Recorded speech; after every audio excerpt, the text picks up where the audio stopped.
America के नए राजदूत ने दिया ऐसा बयान कि पूरा मिडिल ईस्ट हिल गया।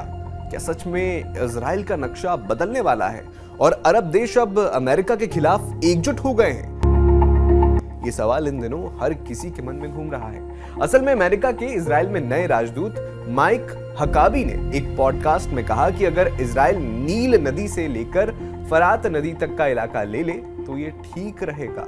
उन्होंने बाइबल के हवाले से कहा कि यहूदियों को ये जमीन मिलनी चाहिए। ये इलाका आज के जॉर्डन, लेबनान, सीरिया, इराक के कुछ हिस्सों और सऊदी अरब के टुकड़ों तक फैला हुआ है।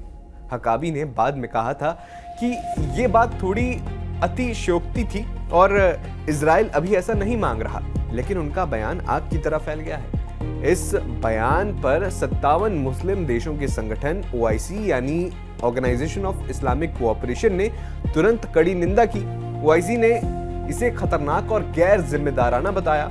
साथ ही अरब लीग, गल्फ कोऑपरेशन काउंसिल और कई अरब देशों ने एक साथ बयान जारी किया। इसमें सऊदी अरब, मिस्र, Jordan, UAE, Qatar, Turkey, Pakistan, Indonesia, Kuwait, Oman, Bahrain, Lebanon, Syria और फिलिस्तीन जैसे देश शामिल हैं।